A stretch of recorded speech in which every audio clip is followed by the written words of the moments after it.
A show that will change internet radio as you know it. Okay, so let's talk about the story, which I think is hilarious. I'm just going to refer to it as the poop plane because, like, what else are you going to call it? But there was this plane, okay? It took off. It's the British Airways. They were going to Dubai. I have a hard time pronouncing that one. It was British anyway, Airways? It wasn't Jet. It wasn't Jet Poo? It wasn't. Couldn't resist. I'm sorry. I like it. This story, if we've ever had a story that is up our alley, it's this one. It's bathroom humor up from front to back of the airplane, apparently. They had to turn around to go back to Heathrow because they said the smelly poo in the toilet became unbearable for passengers, and it was so bad. They decided it's so bad that they had to turn around and go back rather than continue their flight. They decided that there wasn't enough Febreze, there wasn't enough anything to handle this. Maybe they should see a doctor. Is there a GoFundMe for this guy? It must be a woman, because a woman's going to be mortified and embarrassed. If this is a guy, you know that he's like out there on Twitter and everything else saying, dude, I took down an airplane with how bad that I laid it down. There was an old woman who flew on jet poo. She ate so many burritos she didn't know what to do.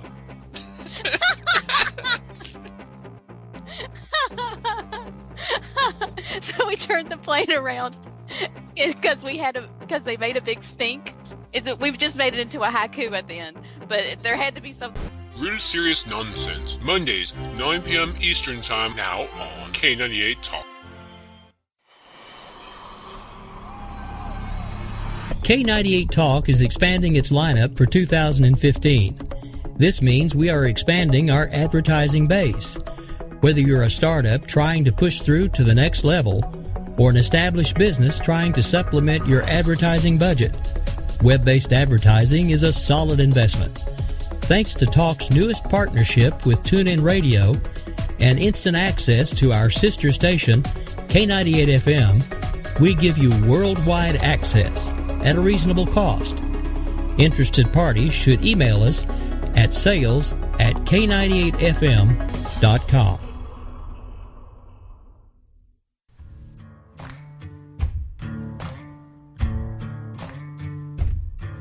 K98talk.com, a leader in internet radio. So grab your seatbelts and take the ride of your life on K98talk.com. Hello, I'm a Democrat, and I'm running for President of the United States. My voting history shows that I've done everything I can to support our minority groups. I want to end the war against illegal immigration, because, after all, they're citizens too. However, my opponent rejects the idea of such acceptance. He's even been seen stopping Hispanics in the street and accusing them of being illegal.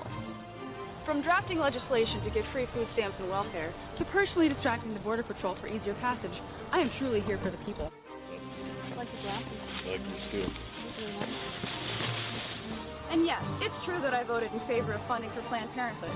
I not only advocate, but promote a woman's right to have an abortion. In fact, last week I personally aborted an entire class of third graders. Yet your Republican nominee has been seen at abortion clinics, yelling at rape victims, telling them it was the will of God to bear their child. He has no respect for anyone who isn't also a rich white man, whereas I will give you all free health care, free food, and free abortions. Myself. He forces his religion on an entire nation, whereas I oppose religion in schools and in the home. He tries to portray a healthy marriage, but we all know that's really his sister. On November 6th, vote for a strong woman fighting for you, not an inbred Texan with a spoon-fed Harvard degree and stupid. I'm your Democratic candidate, and I approve this message. Funded by Tampon, the American Minority Political Outreach Network.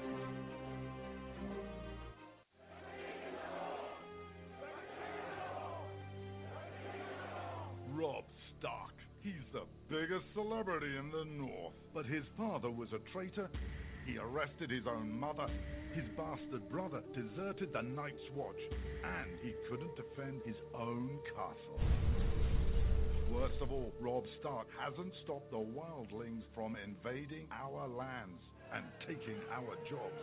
He even has an illegal alien for a nanny. And now he wants to be king in the north?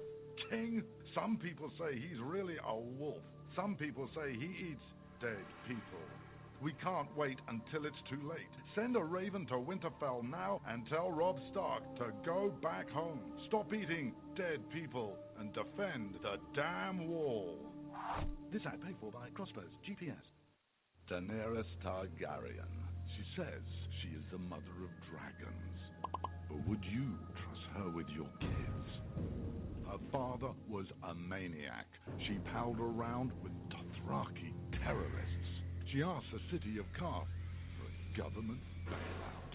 Then she lost 3 baby dragons after placing them in an unlocked wooden box. An unlocked wooden box. This Khaleesi wants to be queen of the 7 kingdoms, but can she be trusted? Daenerys Targaryen. Wrong for dragons. Wrong for the realm. Paid for by the Committee to Protect Dragons. We don't know anything about him. He was never really vetted. Is he really the true-born son of Robert Baratheon? All over the 7 kingdoms, people are asking the same question. Who is the real King Joffrey? The people of Westeros are hurting. Winter is coming. Crop yields are falling, and the price of fuel is going up.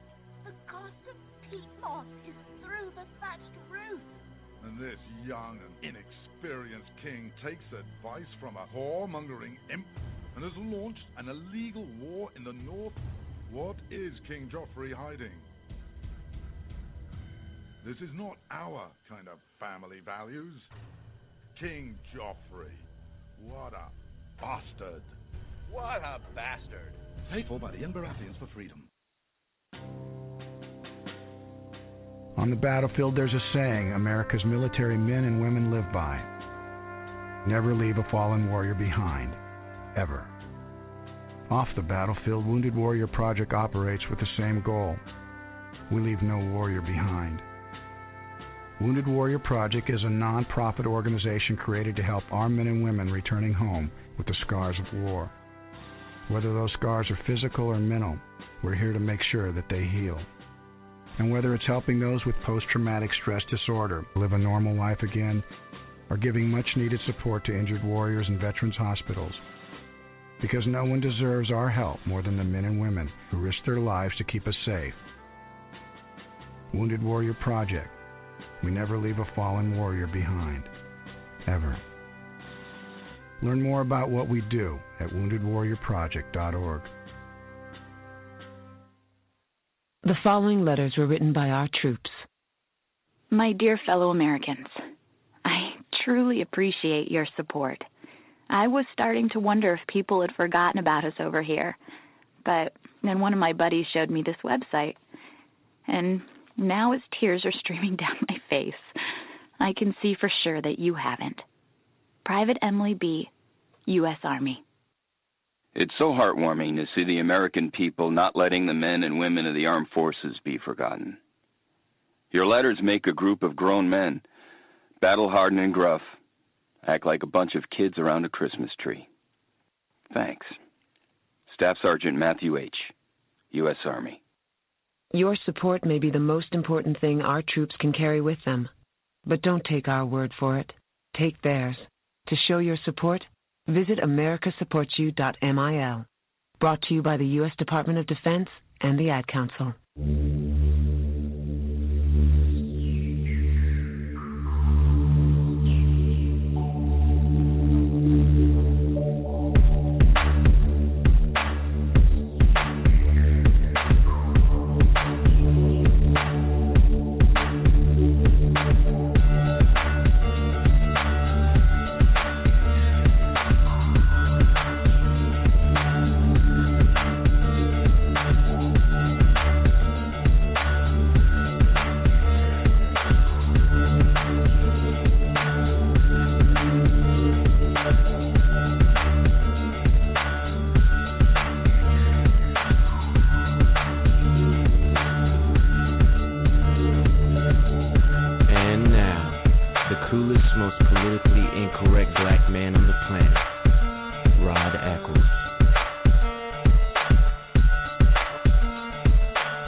hope.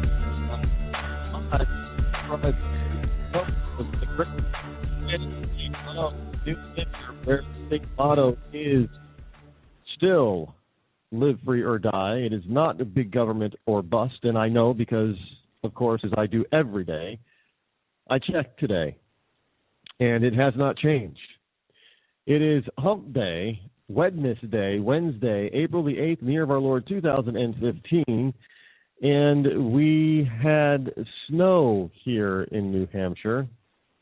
In fact, some models were predicting as much as 2 to 4 inches, but I think all we're going to get is a dusting, thankfully. Yeah, that 2 to 4 inches had some people scared, because here it is, April the 8th, and we're getting a snowstorm. And I've always said, we're never out of the woods as far as having a major snowstorm until May 1st. Then we can rightfully say that winter is over. Although there have been some instances where Mother Nature has Jack Frost has talked to Jack Frost, and Jack Frost has talked to Mother Nature and delivered us quite the belt of a snowstorm in May. And there was even one year it was in June. But for the most part, once May 1st gets here, we are 99% most likely out of the woods and heading towards summer. But that is not always the case before May the 1st. As in today, it was rather cold and wet, and obviously it was cold enough for it to snow. So people have to turn on their heat and go chop some more wood and toss in their wood stoves and fireplaces to keep warm. Thank you, global warming. I do have some man-made global warming news for you a little bit later. You're not going to believe it, but they're at it again, and now they're look. I've told you these people are crazy. They're going to try every which way but Sunday. And if they could, they'd try Sunday too, to get you to either believe their BS, their lies in man-made global warming, or to force you to believe it through law, rule, and regulation. Got some news on that, though. That'll be up later. First, I want to talk about the Yohar Tsarnaev guilty verdict. No, look, we had a TV station and radio station here that jipped in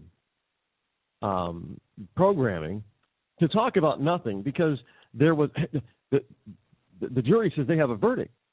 So for about 20 minutes, they really talked about nothing while all the parties involved were assembled back in the courthouse.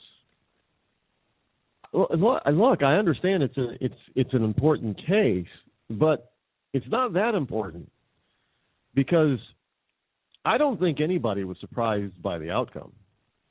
Really. There was no surprise about the outcome. The man was obviously guilty. I mean, he admitted that he did this stuff. So there was no question of his guilt. He and his brother decided to go on a bombing spree, and they got caught. Thankfully so. However, let me bring something to light about this story.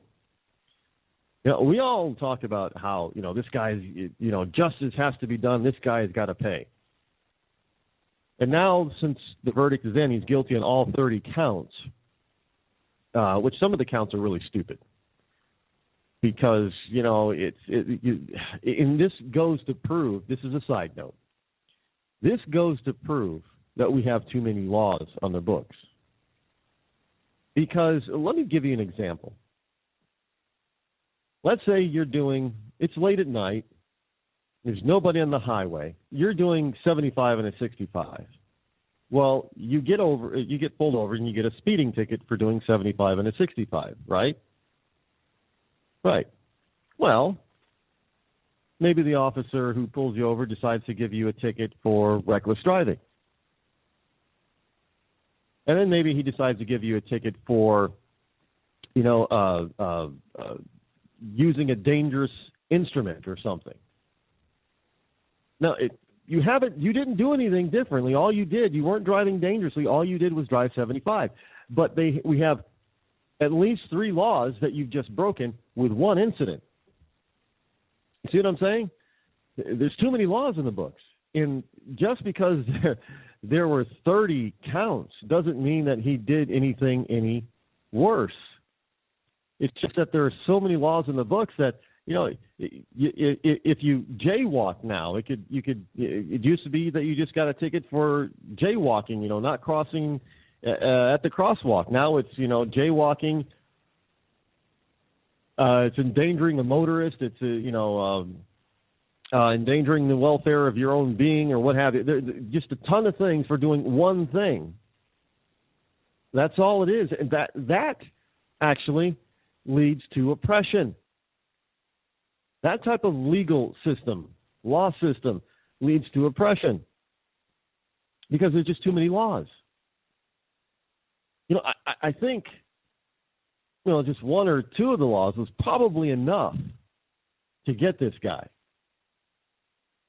Now they move on to the phase of the trial called the sentencing phase or sentencing trial. And now is the time when people have to decide, those in the legal system involved in the case have to decide whether he gets life in prison or he gets the death penalty. I know there are people out there, some in the clergy. Think about this. Clergy, and Obama was out there a few days ago disparaging Christians as not being loving, and here you are, some Christians out there crying, no, just give him life. We shouldn't kill him. I guess those Christians aren't loving and kind, according to Obama. But now we're moving into that phase where they're going to have to decide, give him life or give him death.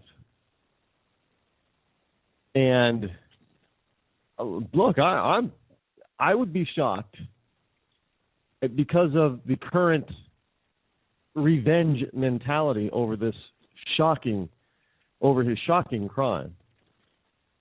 And the end results of his shocking crime. I would be surprised if he did not get the death penalty, even in Massachusetts, liberal Massachusetts. I would be shocked. Because the man, obviously, according to our laws, deserves the death penalty. Look, I understand. He's young. But he's I don't know how. He's under 25, I do believe. And that's sad, but you have to understand his bombs killed a little boy. I think the little boy wasn't even 12 years old. Yeah, he has a price and penalty to pay. I don't think that if you sit him in a jail cell for the rest of his life, he will ever come to regret what he did. It's like Charles Manson. I mean, that man did all kinds of horrible things, and I don't think today he doesn't regret it. In fact, he warns us, don't let him out, don't parole him. He warns us every time he's up for parole, you better not let me out. Oh, no, it'll probably be a bad thing you let me out.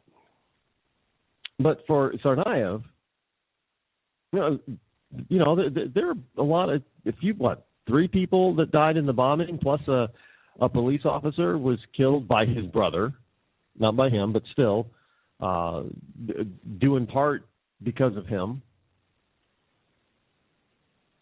So 4 people plus a criminal, 5 people total lost their lives because of this incident. So should we make it a 6?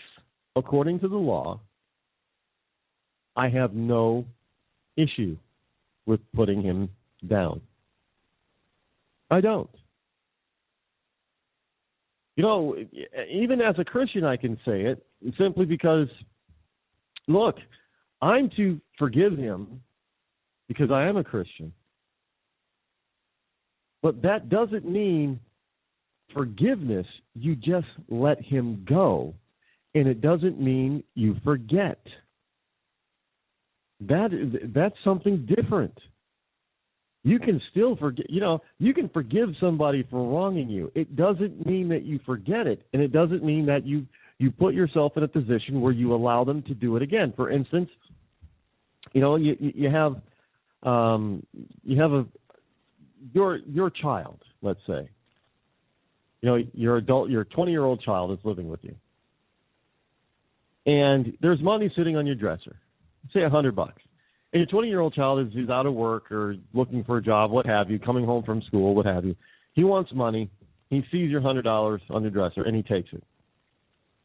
Now, you can forgive him. You can forgive your child for doing that. But it does not mean that you have to go ahead and put another $100 on the dresser. You can remember what he did and remember to lock up your wallet so he doesn't take it again. See the difference there? It's the same thing with Tsarnaev. We can forgive him of his acts, of his deeds. It doesn't mean that he's free from justice. It doesn't mean that look, you can apologize all you want to. It doesn't mean you're now absolved of any wrongdoing that you've done. You've got to make that right. Now, how do you replace limbs? How do you replace lives? How do you repair broken and shattered lives? Well, you can't. It would be one thing if he could just say, you know what, I'm sorry, I'm so sorry. Let me pray and bring them back to life. That's not possible. It's not going to happen. So it does not mean that justice stops because we forgive them or they say they're sorry. And they can, be full on believe in their own hearts and come from the bottom of their own hearts that they really are sorry and they repent. It does not mean they are allowed to get off. Period. I don't know why the left doesn't seem to understand this thing, this sort of thought. Saying you're sorry is one thing. It doesn't necessarily mean anything. But just because you say, I'm sorry, with the tears flowing down your face and your head hung low and your shoulders hunched forward and you're sobbing, I'm sorry. Yeah, you can truly be sorry. Doesn't mean you're off the hook, though. I can truly forgive you. Doesn't mean you're off the hook. This young man did something very, very bad. He got caught, and he has to pay the price. Plain and simple. Whatever the price is, he's got to pay it. Now, I am sure he knew what the price could be. It could have been the ultimate price. Could have been his life. At some point, even when he was being hunted down, his brother paid the ultimate price before he got to trial. Brother was killed. Could have happened to the younger Tsarnaev. They knew the risk, and yet they did the deed anyway. Now he has to pay the price. I do not feel sorry for him. I do not have empathy for him. I do not have sympathy for him. He did the dastardly deed. Now he has to pay. And if our system says because he's guilty beyond a reasonable doubt, which he is because he admits he did it and participated, if we follow the letter of the law and he deserves to be put to death, then so be it. He knew the potential risk, and he lost. Now, let me mention something about how he got caught, which is pretty, kind of scary in itself. And I'm not talking about the gunfights, the gun battles that led to, an officer and his older brother's death. But I'm talking about the method by which our government went about to catch them.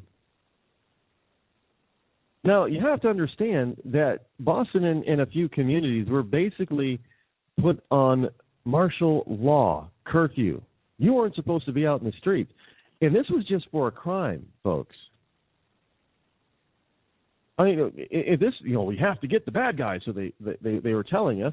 So if that's the case, then why isn't the city put on a lockdown every time there's a crime committed until they catch the perpetrator?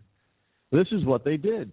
We're talking businesses were shut down. People were supposed to stay off the streets while the police roamed everywhere looking for these two. That's kind of scary that our government was able to institute basically martial law just to catch a criminal, and the vast majority of people were okay with it. Now, I'd be like, are you kidding? How can you possibly be okay with that? Well, we needed to catch him. What, you couldn't catch him any other way? You had to institute basically martial law for a crime. It's not like we're in the middle of a war or something, and or there was a terrorist attack like in New York City with lots of devastation, lots of death. No. They just wanted to be able to catch them, so they told us.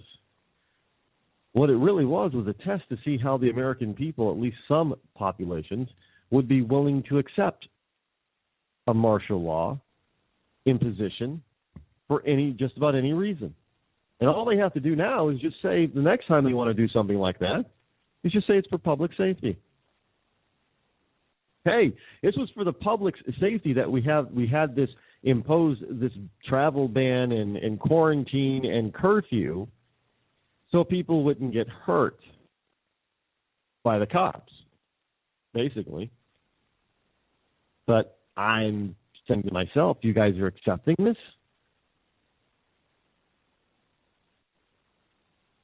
I mean, I know we're talking about Massachusetts, but I'm saying you're accepting this? This is not a good thing. It's not a good thing. Don't get me wrong. It's a very good thing that they caught the two. And it's a good thing that one of them didn't survive. Trust me, I believe that's a good thing. Is it a good thing in a free society that has a constitution and people, the citizens, have rights, to have those rights trampled upon because of one criminal or two criminals? Now, make no mistake about it. Yes, we view that crime as being horrendous, but make no mistake, it was still a crime. It was just two of them. They knew who they were looking for, by the way.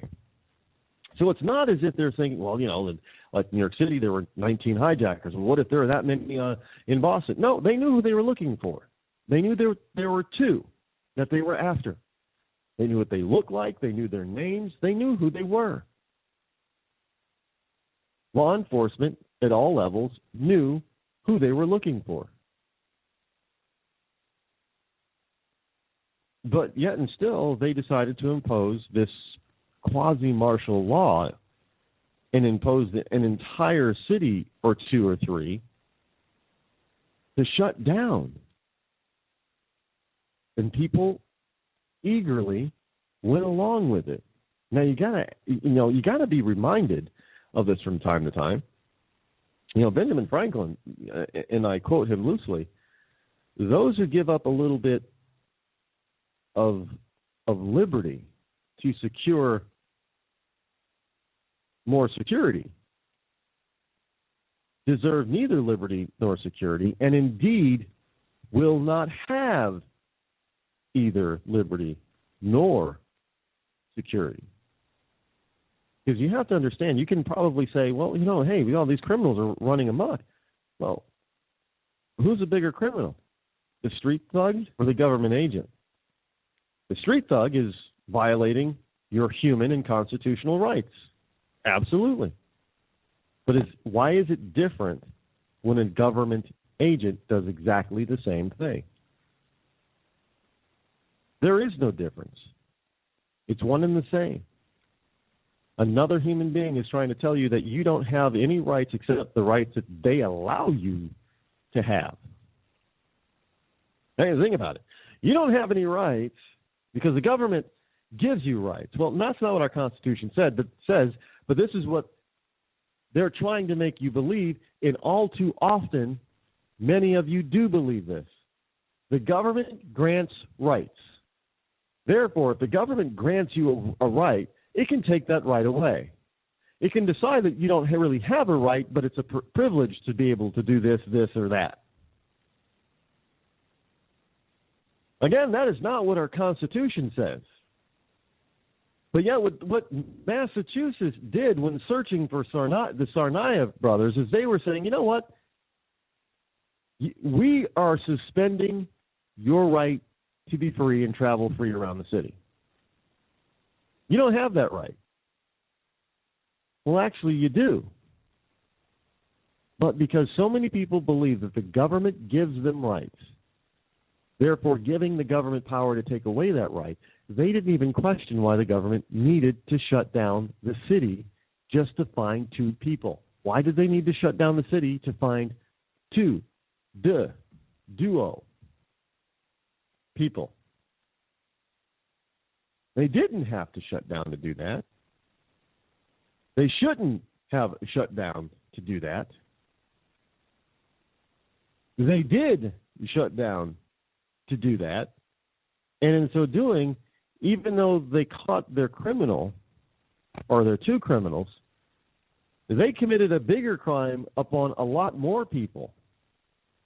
And that's the crime of taking away the individual freedom and liberty of every single one of the city's citizens.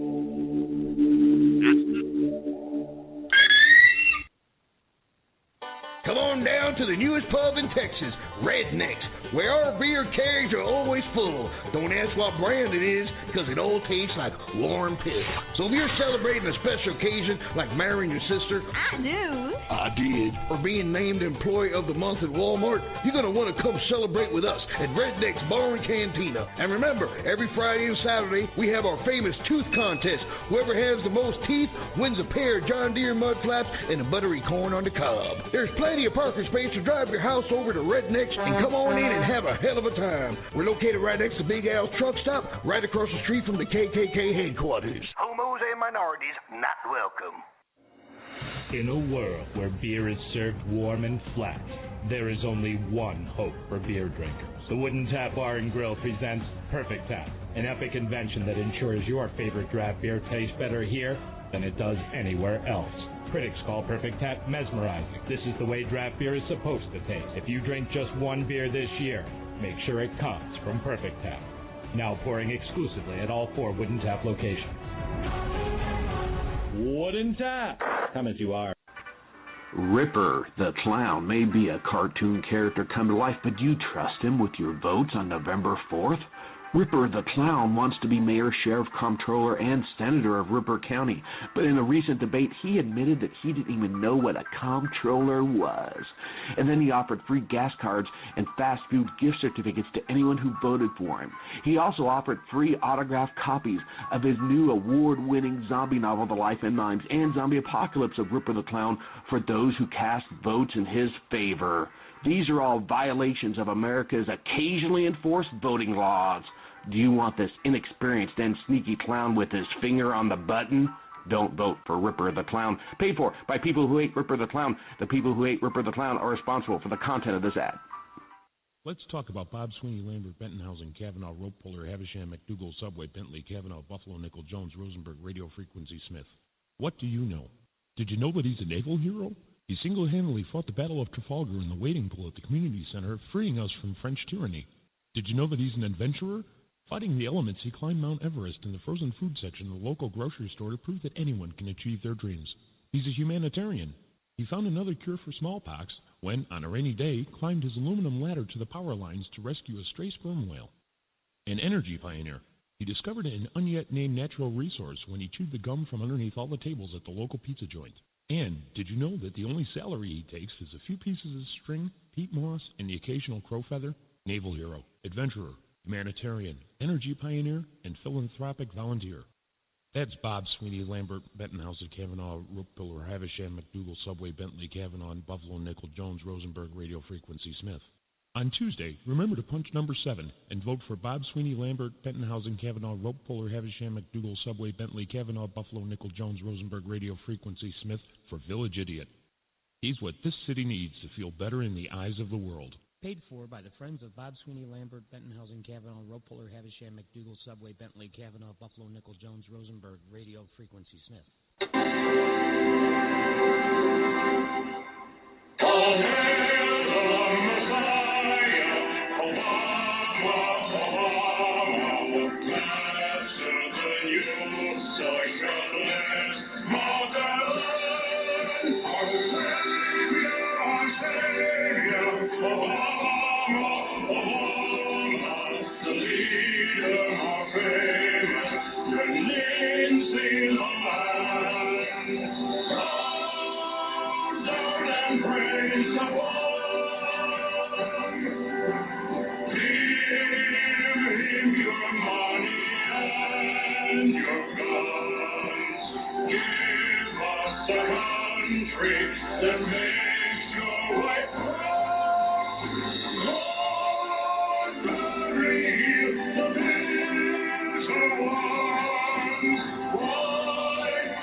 Zinc Media.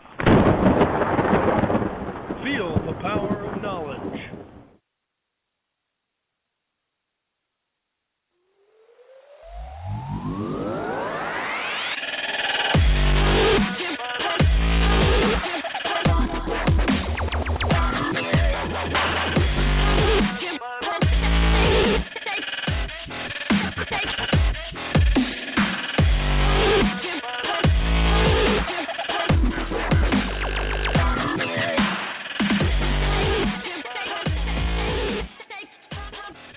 And we are back. The number that you can call this evening if you wish to join me live here on the Rod Eccles Show and join and talk to your lovable host, Elrod, is 603-835-3224. Again, the number is 603-835-3224. I'd like to take this time to begin to welcome all the new listeners out there who are starting to listen via some of the syndicated places out there that are playing the Rod Eccles Show, especially if you are listening in a replay podcast. Then thank you for listening, and don't forget that you can catch the show over on Blog Talk Radio between 8 and 10 p.m. And there are a number of different other networks out there. And beginning next week, we'll start to tip our hats to each and every one of those networks every night.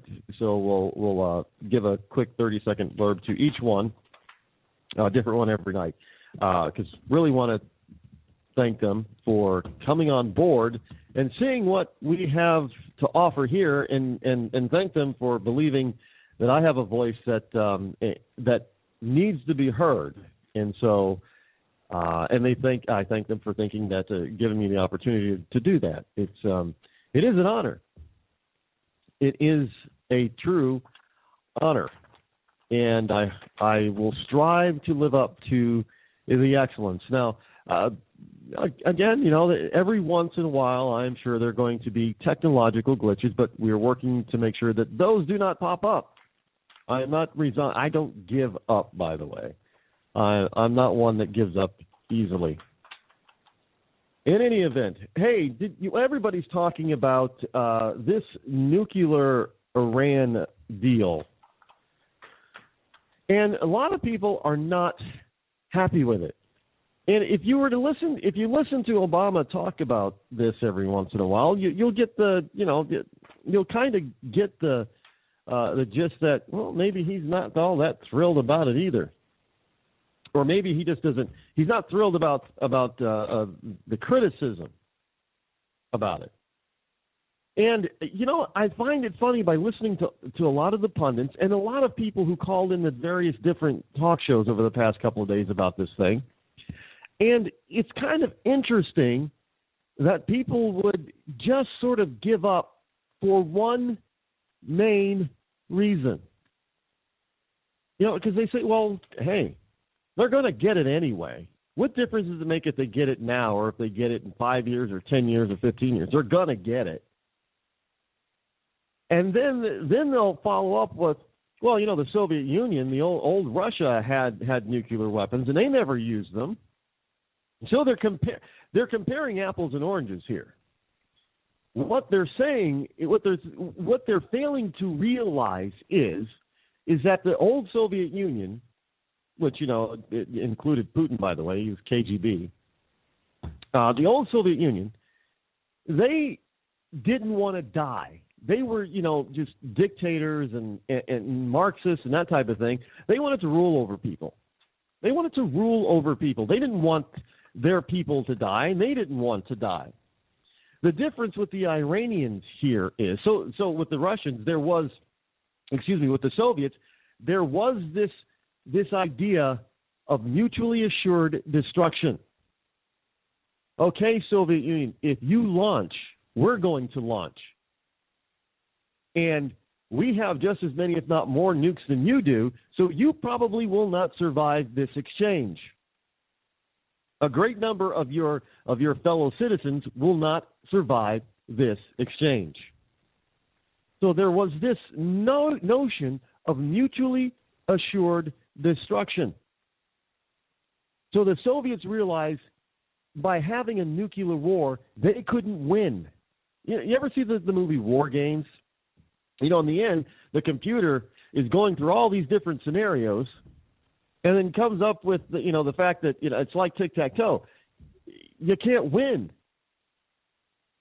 There's no winner in an all-out nuclear war between the Soviet Union and the United States. Nobody. That's what kept both sides in check.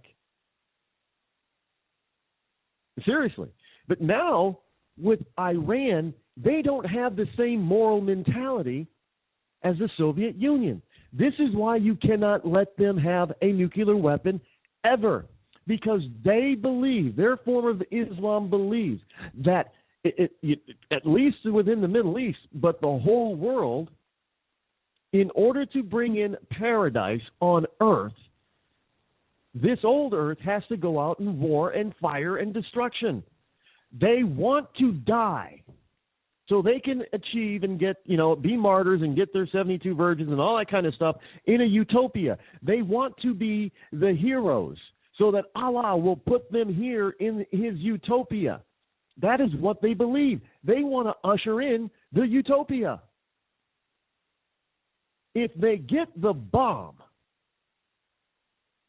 they will see that as a gift from Allah, and that means it must be used. It cannot be, stuck in a silo somewhere and not used. They must use it.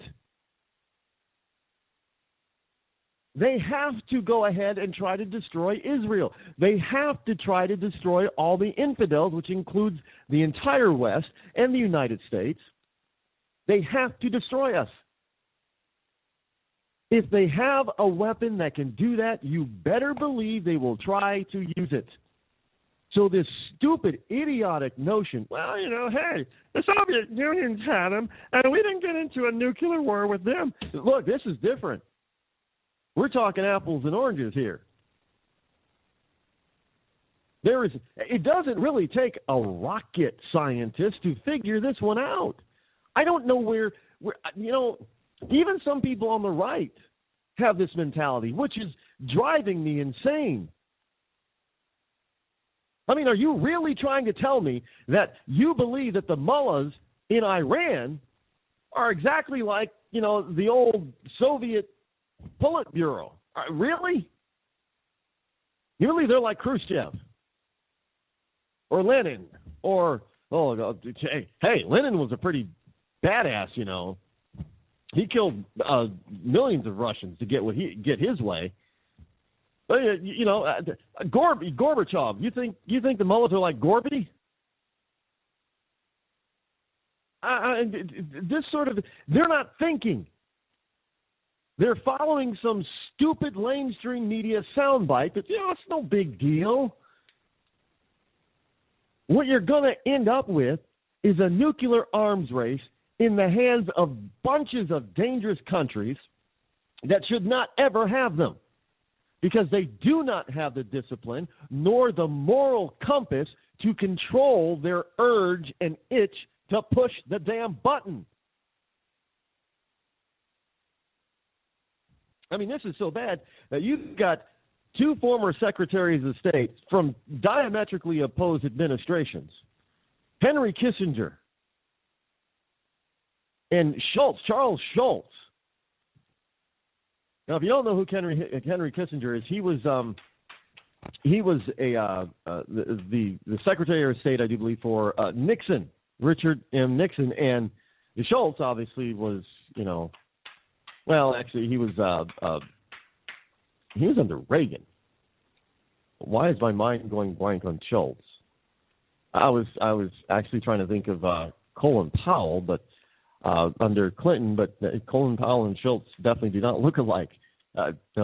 One's a tall old white guy, and one's not short, they're black guy.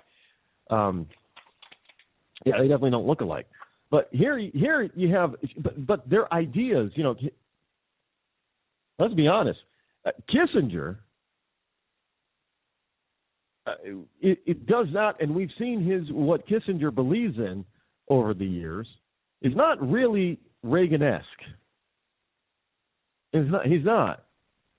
He's more like a limp-wristed lame duck, limpy ducky, wishy-washy. He would fit in with Bonnier. But this guy, Kissinger and Schultz, they say Iran deal brings region closer to nuclear war. And let me tell you something. It's not the region, because there's no way in hell you're going to contain a nuclear war in a small region like the Middle East. Oh, yeah, I know that we here in the United States, we often joke about, some people are not really joking, but we often joke about, hey, why do we spend so much time and money on Iraq or Afghanistan or with Iran? Just turn them into glass. Turn the countryside into glass, meaning, drop nukes on them and be done with it. Well, the problem is that the area is so small. Geographically speaking, it's very small. Not to mention, we've got one of our friends over there, Israel. They wouldn't avoid the fallout, literally. But see, the point is that you've got those over there that, look, people are saying, well, look, you've got Saudi Arabia and Egypt and Jordan and a Qatar and a few others out there who are trying to fight against Iran in Yemen. Well, understand that none of them over there really want Israel there. Don't think it's because in this particular case, it's not the enemy of my enemy is my friend. It's not the case. Hey, well, to a certain degree, you might, there has been leaked information that Jordan and Saudi Arabia have seemingly agreed to let Israel use their airspace in order to attack Iran to keep them from getting the bomb. So in this particular, to that extent, you might say the enemy of my enemy is my friend. But after all that's said and done, if they take out Iran, do not doubt me that Egypt, Jordan, and Saudi Arabia will turn their attention to Israel to get rid of them. But they can't. The reason is that they know what the Iranian form of Islam is all about. And it scares the rest of them to death because they don't happen to necessarily believe in bringing on an apocalyptic future in order to bring in utopia on Earth. They don't particularly subscribe to that religious theorem. But Iran does. And they don't care if they die. In fact, they want to die. The Soviet leaders didn't want to die. They didn't really want the majority of their people to die. So you tell me where the similarity is. There aren't any similarities between Iran today and the old Soviet Union. The Soviet Union wanted to survive. Iran wants the new utopia. And the only way to get it is if we all die. Did I make myself clear on this? The reason why you do not let Iran have a bomb is because it is not a case that they may use it. It is a case of they will use it, and the only question is when. So the question is once you let them have it, the question becomes, well, when are they going to use it? Are they going to use it today or next month or next year? They're going to use it. Look, logic in their own rhetoric tells us so. Now, hey, if they don't actually believe in the utopia on Earth and they really don't want to die, then that's fantastic. Then no, they won't use it. But let me ask you this. Are you really willing to bet the entire world's population's lives on that? I'm not. I'm going to assume the worst in that they actually mean what they say. I don't know how else to put it. It isn't going to be if you let Iran have the bomb. It isn't a question of them using it or not. Well, they won't use it. It's only a question of when are they definitely going to use it, because they definitely will. Well, Rod, you could be wrong. I hope I am on this one. The problem is with all the evidence out there, it's pointing to the fact that I'm right. And the problem with me being right, if they get the bomb, is that there's not going to be anybody left for me to say, see, I told you so. Just saying. I don't, it's absolutely, moving on to another topic, because it makes no sense. To let them, I have no idea what's going on or going through. But I don't think Obama really wants to bring in maybe he is a Muslim, a closet Muslim. I don't care about that part. I mean, I don't believe what goes on in his mind is anything the same as what goes on in Iranian mullah's mind. I don't think it's the same. So I don't know where look, the guy. Some people say that he's been hypnotized. It's kind of like the Lord of the Rings thing in the Return of the King. Where the Rohan king has been possessed by Saruman. And, he's not, some people are saying, hey, Obama's kind of like a puppet. His strings are being pulled from outside. And to all you Bilderberg and Illuminati type of nut job conspiracy theorists, let me tell you something. If your conspiracies are right, then it's all about them wanting to rule a planet. Well, there has to be a planet with people on it for them to rule. They don't want complete, total annihilation of this planet. Iran does. So I'm sure that if they're pulling Obama's strings, they know for a fact that if you're going to give a nuclear bomb to somebody, you're not going to give it to Iran, because it means everybody in the Illuminati or the Bilderberg or whoever they are, Rothschild, it means they're deaths too. And if they want to rule and have all the money, then they're sure as hell they don't want. I don't know. Are you telling me then that the Bilderbergs and the Illuminati or the Rothschild, they're really just Muslims who want to die and go to Allah and heaven and receive their 72 versions and usher in the utopia here on Earth? Is that what you're saying? Because that's what you're obviously saying. If you believe that this is what they want, this is why I don't believe in all these. When you start taking apart these conspiracy theorists, you start taking apart their argument by historical fact, by documentation, and by logic. It falls apart, yet they still believe it. It's just amazing. They still believe it. But hey, do you think that the Bilderbergs want to die? Well, no, they don't want to die. No, they don't want to die. They want to rule everything. They want to own everything. Well, if Iran blows everything up, what's going to be left to own and rule? Well, probably nothing. But they still want to do it. Okay, so they're probably not for Iran having the bomb either. I guess that sort of logic escapes them. Hey, I want to give a shout out to somebody that almost every single one of us know. Yet we don't realize that we know him. We don't realize that we know him, but we know him well from our childhood. Unfortunately, many children today, many millennials probably don't know who he is. But those of us who are older than the millennials, who are older than 30 probably, we know who he is, even though we never probably saw him. And we probably never heard his real voice.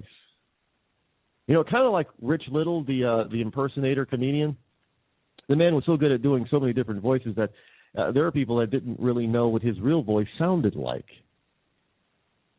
Well, this guy was kind of the same way. We all grew up, and we listened to him every Saturday morning, although we didn't know who we were listening to, because we thought we were listening to, people like Bugs Bunny. We thought we were listening to, we always think this. We think we're listening to Daffy Duck, and we think we're listening to all the cartoon characters. And half the time we think that they're all different people, but a lot of times it's one person doing multiple voices for these different characters. And this particular character, character voice, what do you say, character voicer? This particular guy did a lot of different voices. His name, if you ever paid attention to the credits, even when you were a kid, I did. I paid attention to the credits. His name was all over the place.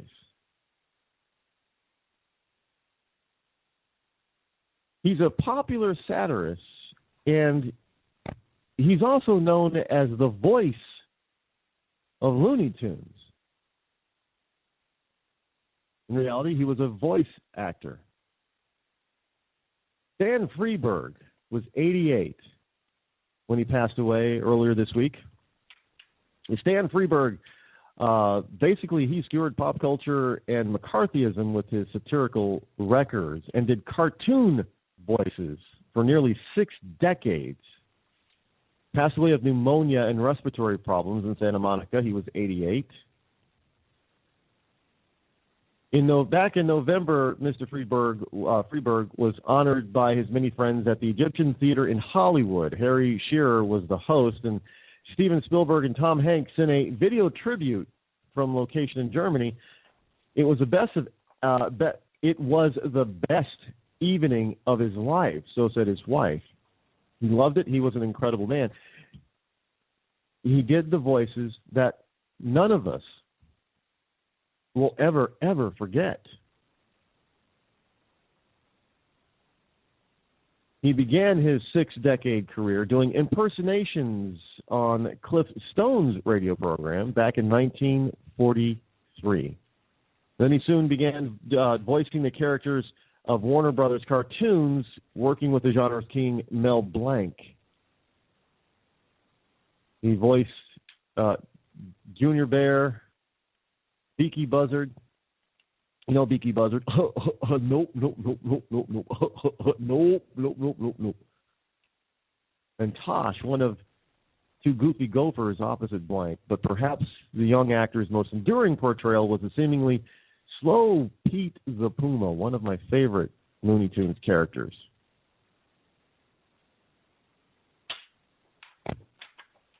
We all know who Pete Puma is. Bugs Bunny asks him how many lumps of sugar he wanted for his tea. And Pete always answered, 3 or 4. And then Bugs proceeded to pound 3 or 4 lumps on his head. He's a part of pop culture. He's a pop culture icon, a pop culture legend. He, like Mel Blanc, brought joy to many a child and adult alike throughout the years. He was missed. But let me say, every time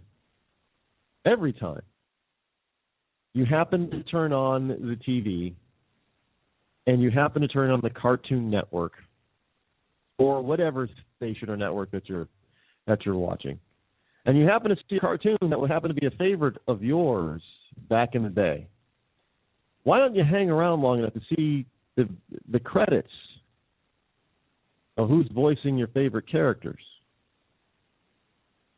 You might see that one of those characters is voiced by none other than Mr. Freeberg. And then you might have a different appreciation for this gentleman. But I always knew who he was. I had a great appreciation. He will be missed and remembered.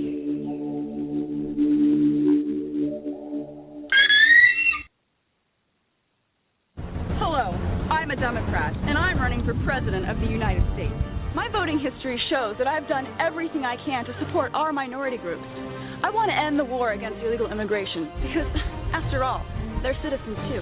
However, my opponent rejects the idea of such acceptance. He's even been seen stopping Hispanics in the street and accusing them of being illegal. From drafting legislation to give free food stamps and welfare, to personally distracting the Border Patrol for easier passage, I am truly here for the people. I'd like to draft. Like this too. And yes, it's true that I voted in favor of funding for Planned Parenthood.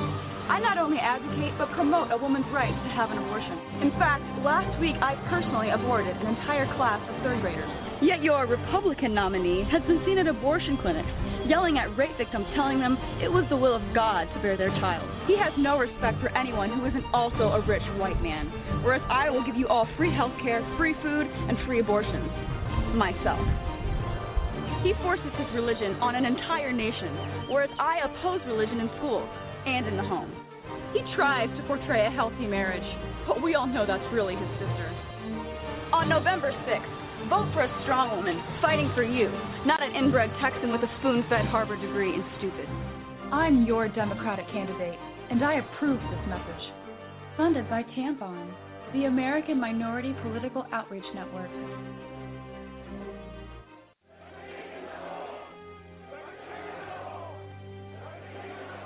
Rob Stark.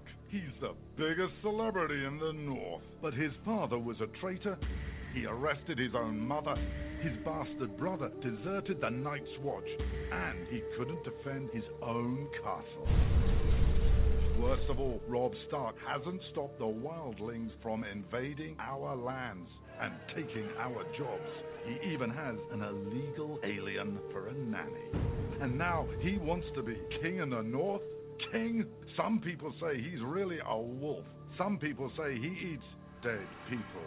We can't wait until it's too late. Send a raven to Winterfell now and tell Rob Stark to go back home. Stop eating dead people and defend the damn wall. This ad paid for by Crossbows GPS. Daenerys Targaryen. She says she is the mother of dragons. But would you trust her with your kids? Her father was a maniac. She palled around with Dothraki terrorists.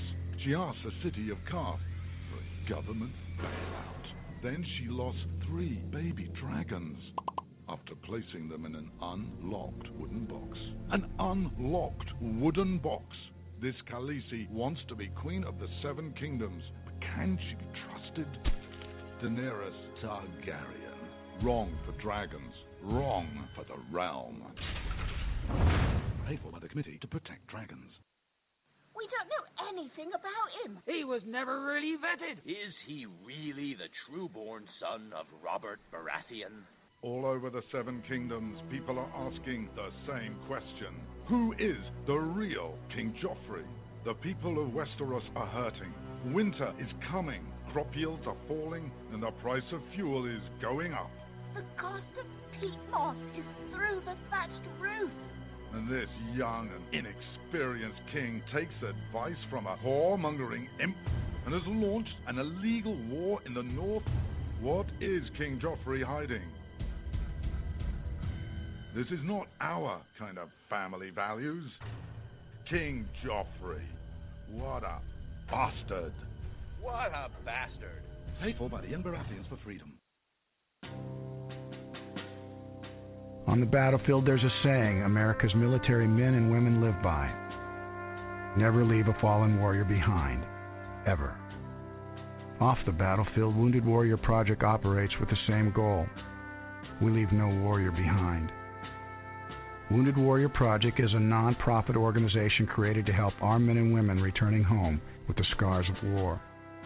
Whether those scars are physical or mental, we're here to make sure that they heal. And whether it's helping those with post-traumatic stress disorder live a normal life again, or giving much-needed support to injured warriors in veterans' hospitals.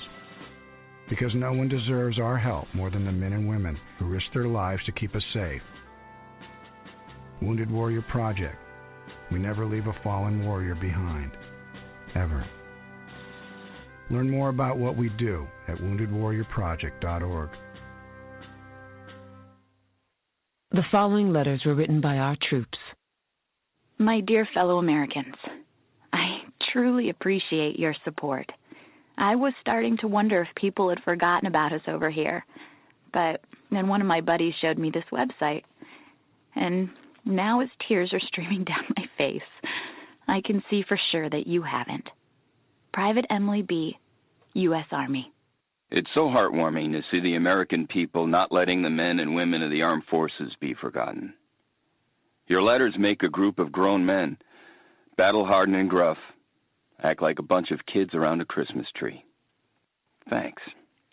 Staff Sergeant Matthew H., U.S. Army. Your support may be the most important thing our troops can carry with them. But don't take our word for it. Take theirs. To show your support, visit americasupportsyou.mil. Brought to you by the U.S. Department of Defense and the Ad Council.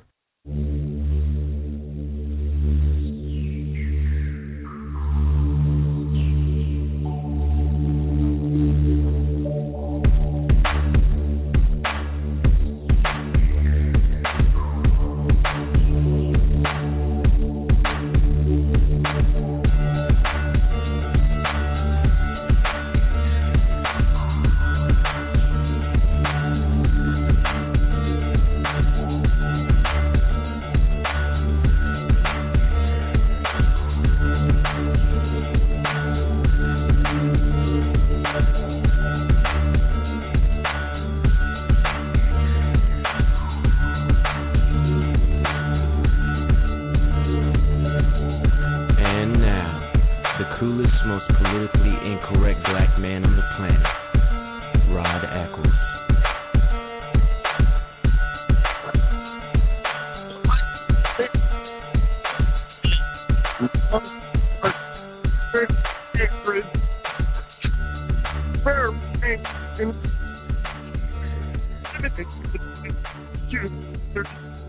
Modulator.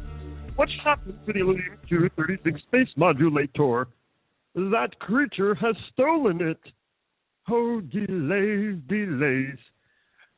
Yes, Bugs Bunny. You know, the problem is I can watch Bugs Bunny and quote a lot of the lines. I don't know, people think I'm crazy and they look at me like I have two heads or something.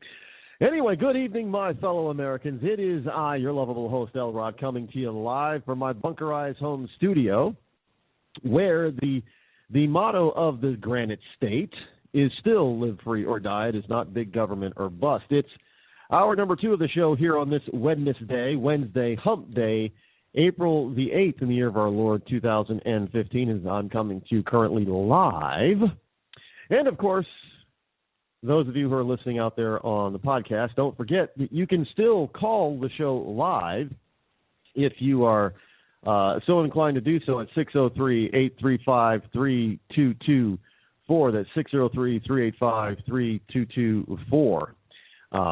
Look, I know some of you might. Well, if you don't like me talking about Bugs Bunny, then go ahead and go over to my website and tell me so. That's right, RodEccles.net. That's RODECCLES.net. Plain and simple. And I'm a huge Bugs Bunny fan, and it's you lose the voices of your characters, and it's like the characters themselves die. Because they, in a way, in a sense, they do. And it's sad. It is. And look, I know we all have to go, but it's sad.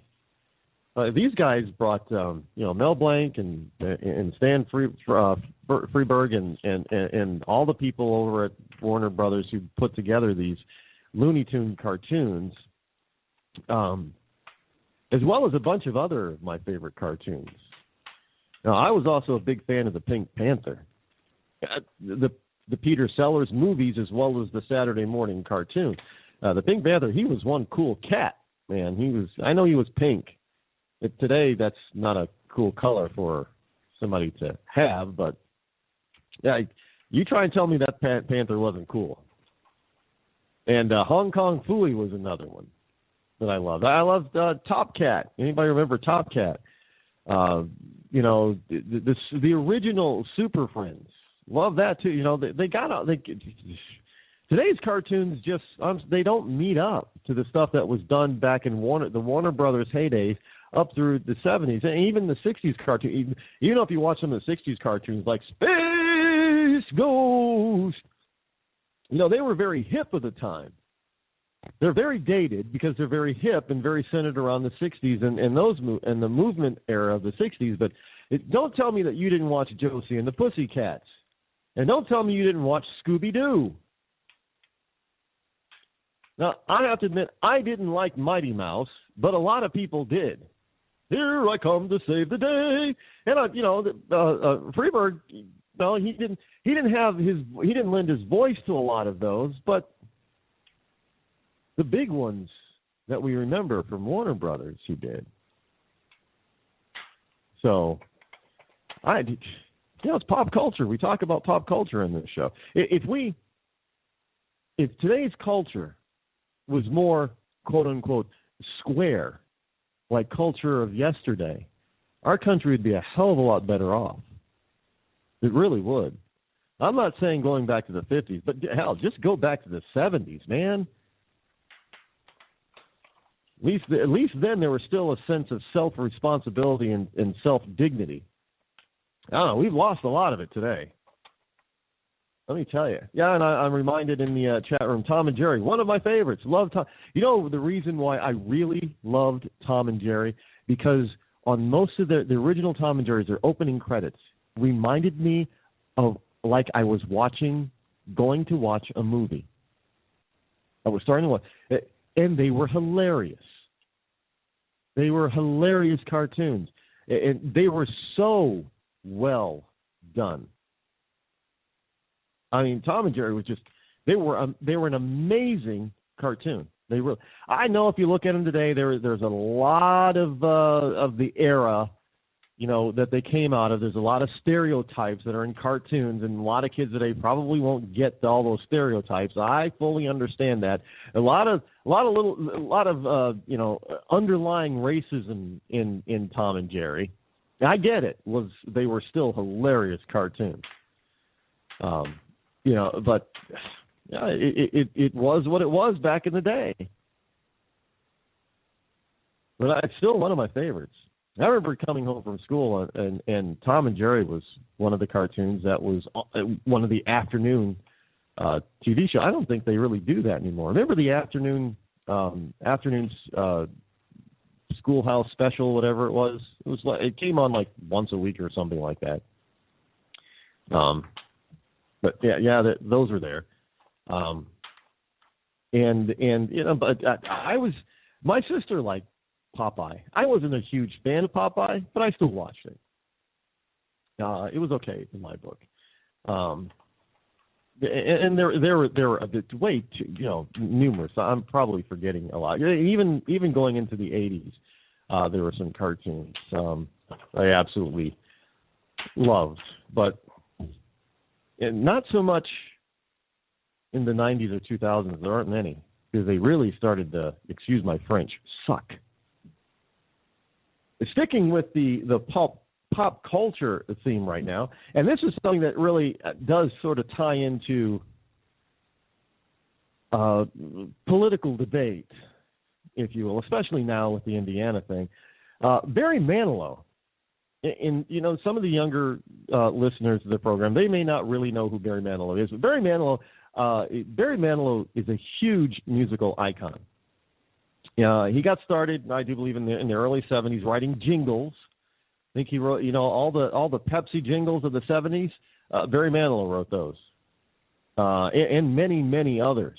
And then he made it big in the mid and late 70s with, you know, I Write the Songs and Mandy, and he was a huge pop star. I mean, he was, even though he was older, you know, he wasn't the young little teeny bopper, and he definitely didn't get in trouble, but he was, you know, you could equate him to Justin Bieber of the day. I mean, that's how huge Barry Manilow was at his height. And he wrote a lot of songs for a lot of other artists as well. Another one is wrote a lot of songs for a lot of other artists and hit after hit after hit. There are two other notables. Carole King. I mean, I think she's got 100. She's one of the most prolific hit songwriters ever. And Barry Gibb of the Bee Gees wrote a lot of stuff for a lot of different people, a lot of hits there. But Barry Manilow, back in the 90s, actually in the 80s, it was rumored, but this was before, you know, it was cool and kosher, it was rumored that he might be a little gay. And the rumors kind of persisted. You know, is he the pop culture's the pop music world's Liberace? Because basically that is really how he was what Liberace did to classical music and performance and stage presence, especially in Las Vegas. That's who Barry Manilow was really compared to. And people wondered, is he going to be like Liberace? And then I think sometime in the 2000s he came out. It sort of came out, or he didn't deny it. Well, today, Barry Manilow has admitted that he married his manager, Gary Keith. So if there was any question about Barry Manilow's sexual preference or sexuality, I think by marrying his manager, who happens to be a guy named Gary, should put that to rest.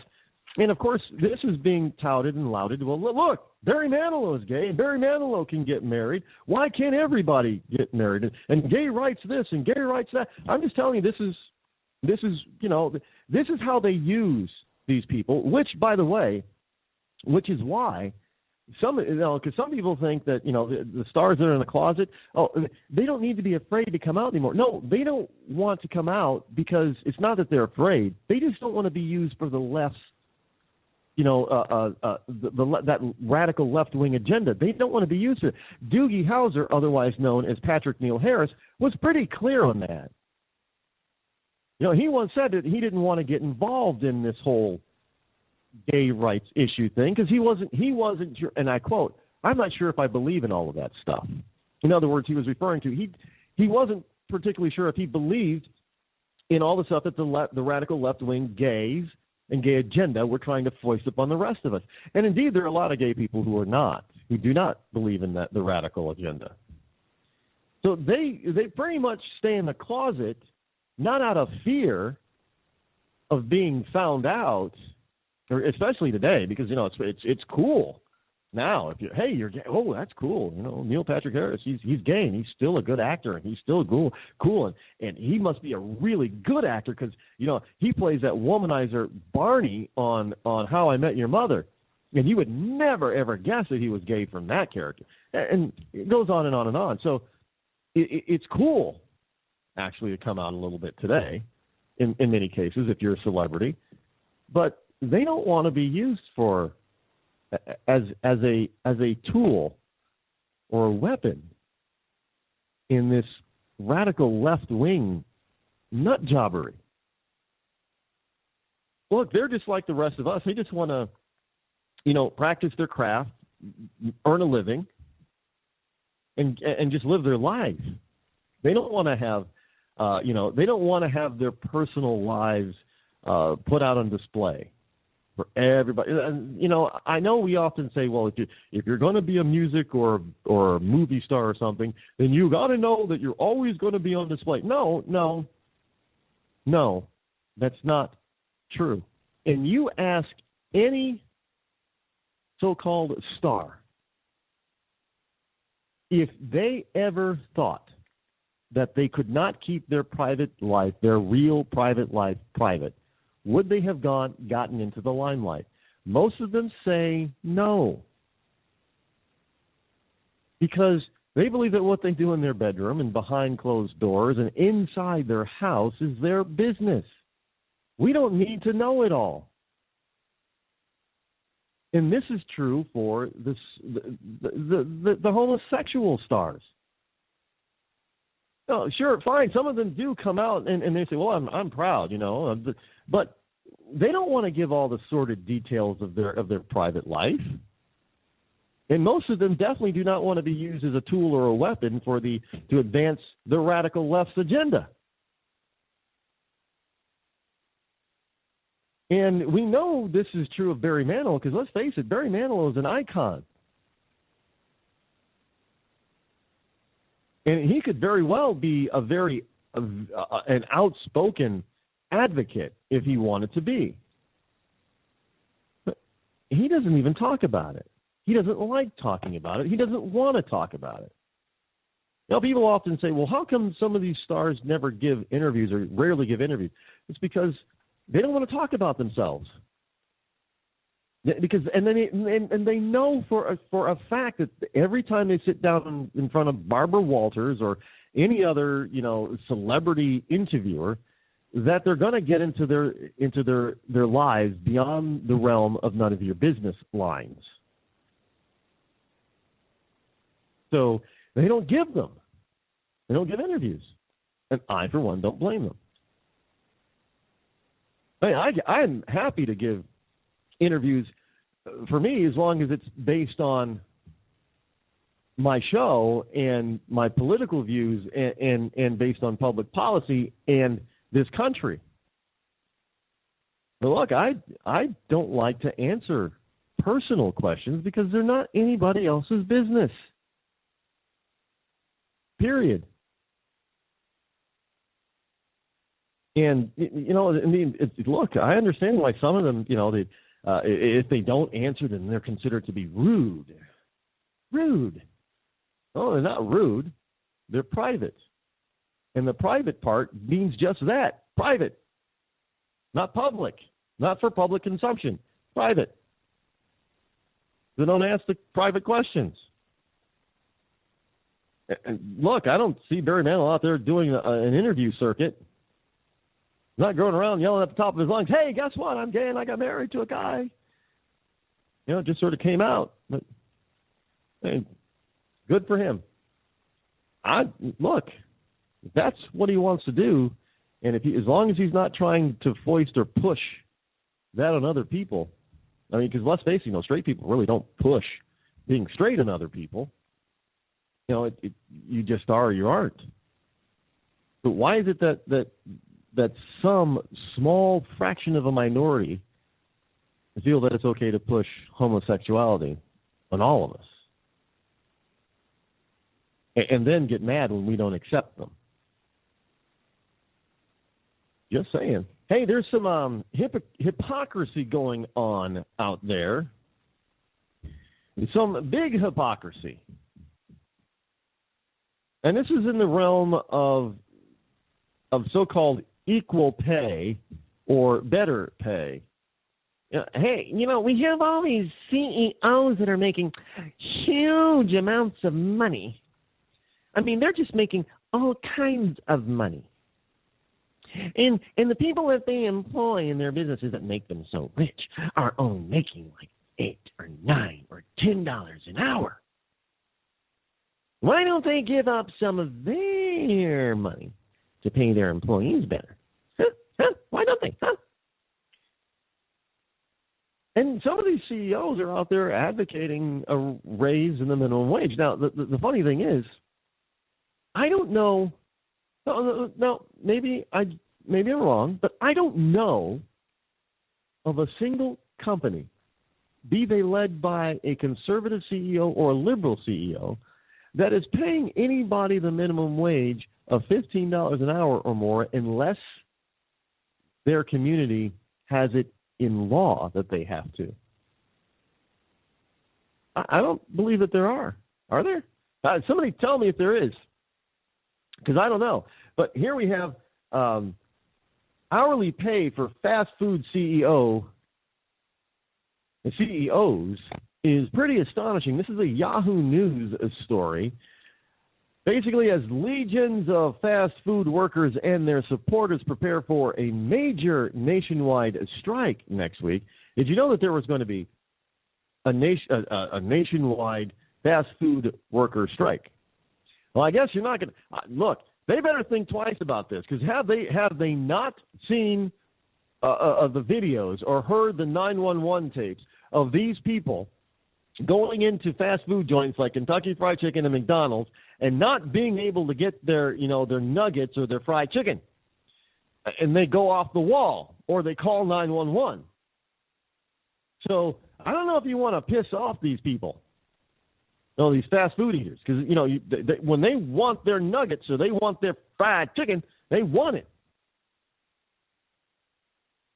So they're getting some powerful ammunition in their push for a $15 an hour national minimum wage. An analysis published Monday shows just how enormous the chasm is between what the average worker makes and restaurant industry CEOs, some of them who are quite liberal in their public views. Let me just give you an example here.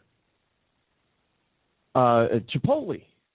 This is, and they broke this down. Yahoo News is reporting something from USA Today. And USA Today broke down the CEO's salaries into an hourly basis based on if they work 40 hours a week, like as if anybody just works 40 hours a week anymore. Well, some of them can't work 40 hours a week, but because they're only part-time, but they're basing it on a 40-hour pay week. The Chipotle co-CEO Montgomery Moran, M-O-R-A-N, gets the equivalent of $13,489 per hour. I don't see anybody in his Chipotle restaurants making $15 an hour without tips. Starbucks. This is the company that is supposed to be so conscious and so wonderful towards and so liberal. I mean, this is the company, Starbucks is the company that wanted to have a talk about race. This is the same company that refuses to put Starbucks stores in many, minority neighborhoods. They've redlined these neighborhoods, and they're not putting stores there. So, but they still want to have a race conversation or a conversation about race. So, Starbucks, their CEO, Howard Schultz, who also talks about, people not getting paid enough at the lower end of the economic scale, and that maybe we should have a higher minimum wage. Well, this guy doesn't pay his baristas $15 an hour, willingly and freely, but he makes the equivalent of $10,285 an hour. Oh, that seems like a lot to me. And you go down the line, Panera Bread CEO Ronald Sheikh S-H-A-I-C-H. Makes the equivalent of $1,292 an hour. You know, the other Chipotle co-CEO, Steve Ellis, makes $13,471 an hour. You want to know why your coffee's going up? Well, Dunkin' brand CEO Nigel Travis earns $4,889 per hour. Even the venerable Wendy's and Domino's CEOs, Emil Brolick and Patrick Doyle, make over $3,500 an hour. And yet they want to be out there to tell us that we should support a minimum wage of $15 an hour. But they're not paying their employees that $15 an hour. No. But somehow they think that a law is better to get them to do something that they should probably do on their own since they're advocating it in public policy. I don't know. Hey, look, Starbucks also, if you want to talk about race, how about you start putting some Starbucks restaurants and stores in the more diversified neighborhoods? Then you'll get some real talk about race. And start paying these people $15 an hour on your own. Then you might get some support from others who say, that's a good idea. But instead, you'd rather be hypocrites.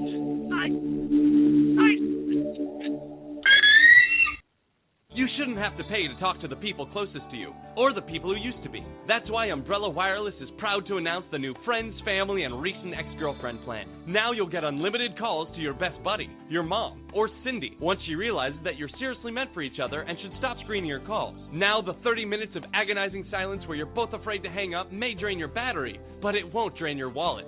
And you'll get unlimited calls just to check if she still cares enough to pick up, with no extra charges. With the Friends, Family, and Recent Ex-Girlfriend plan, your phone will automatically answer calls from your ex, because maybe she finally realizes that you're the only one for her and wants to get coffee sometime. Now, after lonely nights of looking at pictures of the road trip you took together when everything was great, your misspelled texts are absolutely free. The only thing you have to pay for is the booze. The Friends, Family, and Recent Ex-Girlfriend plan, because she wants you back. She just doesn't know it yet.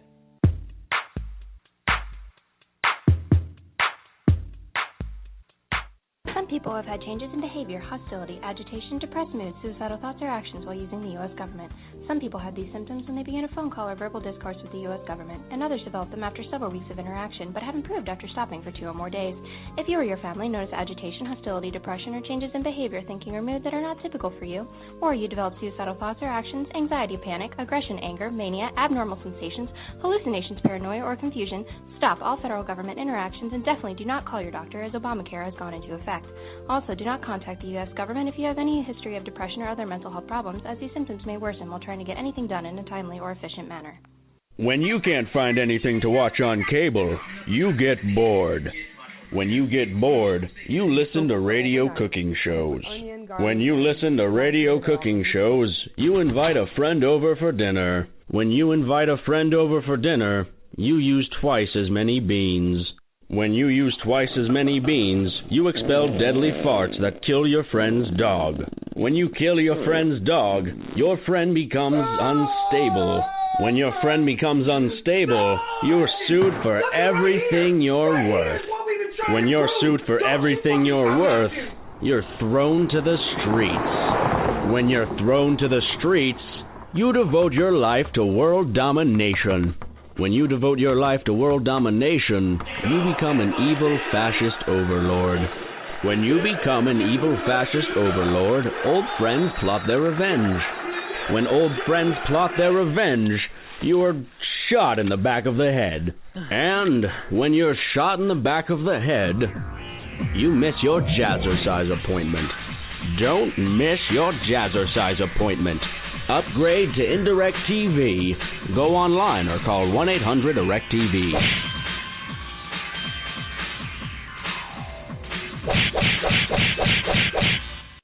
Come on down to the newest pub in Texas, Rednecks. where our beer kegs are always full. Don't ask what brand it is, because it all tastes like warm piss.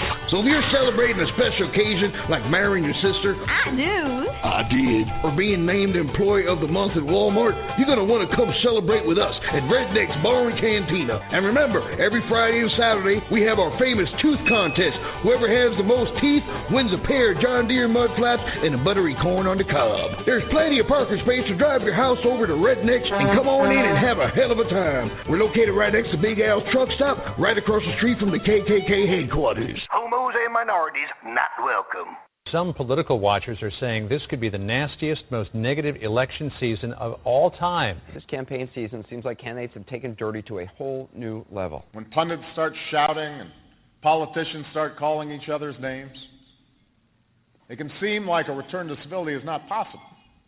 Like the very idea is a relic of some bygone era.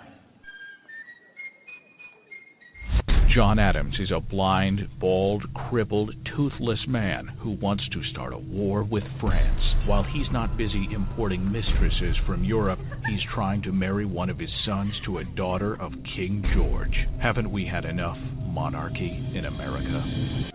I'm Thomas Jefferson, and I approve this message because John Adams is a hideous, hermaphroditical character with neither the force and firmness of a man nor the gentleness and sensibility of a woman. If Thomas Jefferson wins, murder, robbery, rape, adultery, and incest will be openly taught and practiced. The air will be rent with the cries of the distressed, the soil will be soaked with blood, and the nation black with crimes.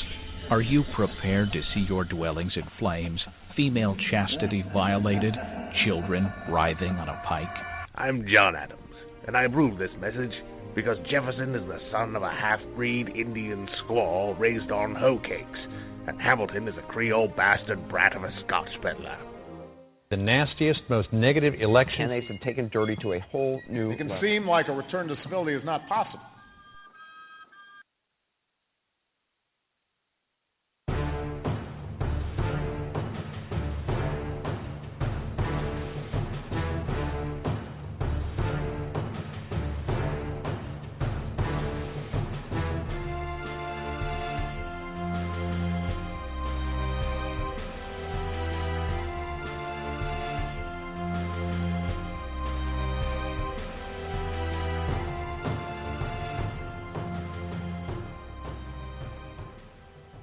And we are back. I am your lovable host still, Rod, coming to you live from my bunkerized home studio somewhere within the great grand state of New Hampshire. Don't forget the number that you can call this evening is still 603-835-3224. And, of course, you know, you can still call it. Well, no, you can't call that number to actually listen to the show, but you can call it to be put on the show, and I will, of course, see you in my queue, and you get to talk to yours truly, me. That's wonderful news, actually. Don't you think? I don't know why people don't think it'd be wonderful to talk to me. So, well, I know why liberals don't want to talk to me, but you know, we won't hold that against you, liberals, if you don't want to talk to me.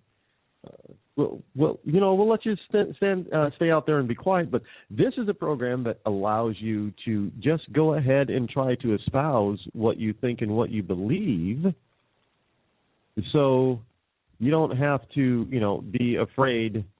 You should be very afraid if you're going to talk to me, because I'm going to talk to you about logic and facts, and you're going to try to do it on emotion, argue from the point of emotion, but logic and fact trumps emotion. Every time. It really does. You don't have a shot with doing that. So I wouldn't really suggest that you just try to argue from a standpoint of emotion. You got to have some logic and fact. Now, here's what seems to be a new fact on the abortion issue.